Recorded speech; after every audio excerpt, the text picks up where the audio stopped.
How's it going, everybody? Welcome to the set. This is the Jurassic World Legacy Collection 5-pack from Target and brought to us by Matchbox. Now this is, well, straight up playing on the nostalgia for, well, if you're like me, an old school Jurassic Park fan.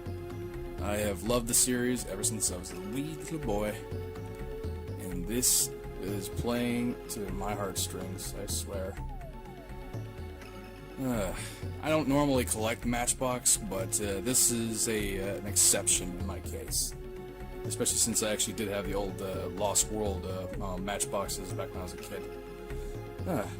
Well, this is going to be an interesting review. I don't find much to really talk about with, well, small cars like this. But I will point out, well, two things that comes to them. Their accuracy with their sculpt and accuracy with their paint jobs. And without further delay, let's get started on that. As the name implies, this is a Target exclusive set, and they seem to be really gearing towards going toward the old school fans with that one. Their legacy set is mostly based on the first movie, but there's a little bit of the second in there. So, without further delay, let's get to this one. Firstly, this set contains Jeep 18, which is the Jeep that Malcolm, Sadler, and Grant were riding when they first see the Brachiosaur. Tour car number 5, which is the tour car that the adults were riding in, and the one that actually survives the T-Rex attack. We have the third Mercedes-Benz ML that you probably didn't know existed, but we'll get into that later. And half of the Mobile Command Center, which is a I forget what kind of RV it is. It'll come back to me soon.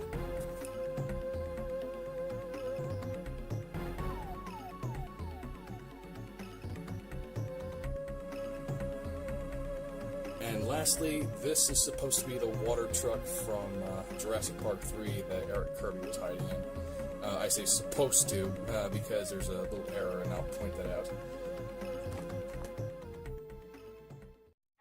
First off, let's take a look at the Jeep, and sculpt-wise, this is actually very accurate to the 1993 Jeep Wrangler Sahara Sam Beige. Yeah, I gotta love that little nod in there.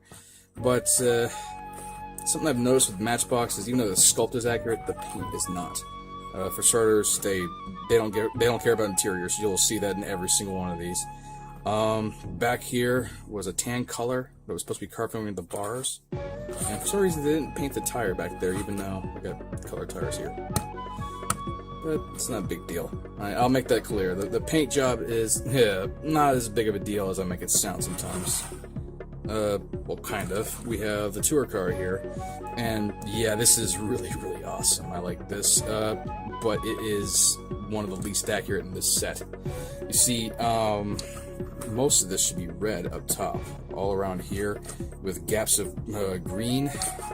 But the back of the frame here should be red, the front of the frame should be red. There should be little dabs of red right here, and some yellow faded here, but it's not there. Oh well. Hey, this is really, really awesome, and if you could find a scale Tyrannosaurus Rex, this would be kind of cool to make a little diorama with if you wanted. Well, that covers the first movie's set line. Next, we will take a look at the RV. And a little error that I've noticed with both the RV and the Mercedes is they're the wrong colors. In fact, the single-carded version of this is exactly the same. As far as I can tell, all of these are exactly the same single-carded with one exception. But the colors are too dark. It should be a bright green, a medium green, a beige color, and black. And out of all those, I can only see one. Maybe two if you count the mud spatter down there, which is awesome. And I am actually kind of baffled as to why we don't have the back half of the Mobile Command Center, because, you know, both trailers played a big scene in the Lost World Jurassic Park. It was awesome. I don't know, it's still not bad. And here's the Mercedes-Benz ML. Oh my god, I love this car. I've loved this since I was a little kid.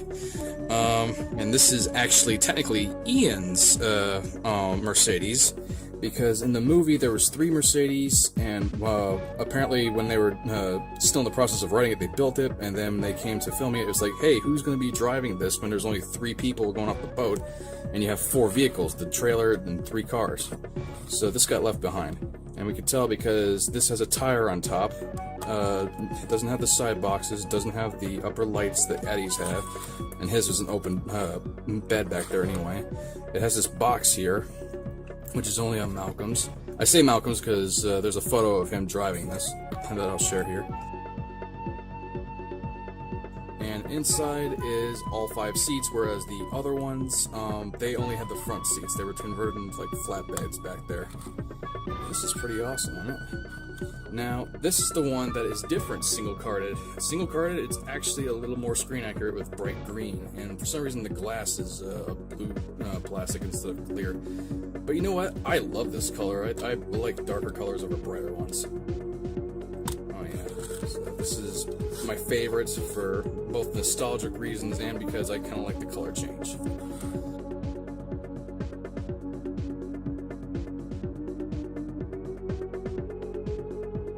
Lastly, we have the maintenance truck, where Eric Kirby was hiding in. You know, where he brings Dr. Grant to have a little chat with him, and it's sunk in the jungle.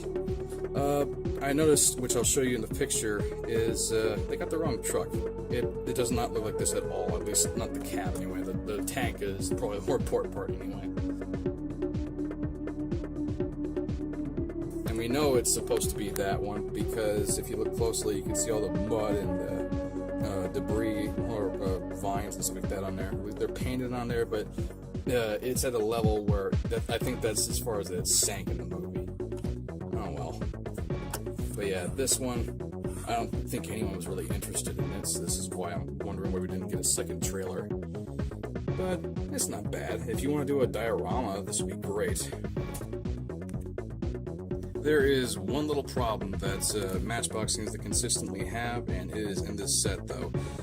These 3 cars, they're to scale to each other, but they're not to scale to these 2. These should be significantly bigger. Well, I'd say at least a little bigger in this one if there was going to be scale. This one, however, I would say a Matchbox version of this would probably scale with this. But this should be, well, the roof of this should be about to here, if it was scale.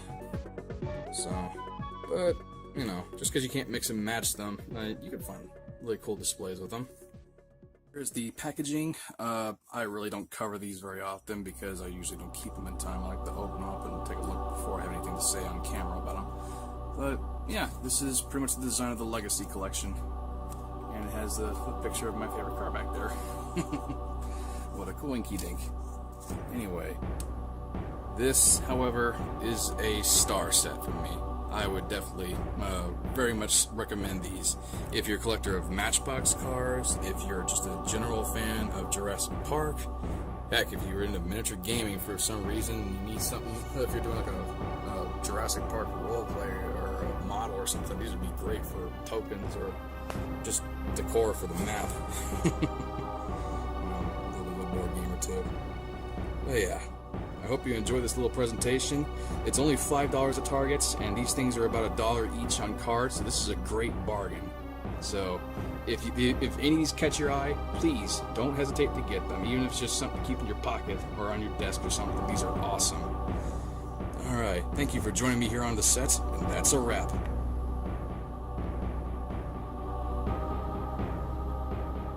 Thank you for joining me here on the set today. Please like, share, and subscribe, and I will see you guys next time. Have a great day, everyone.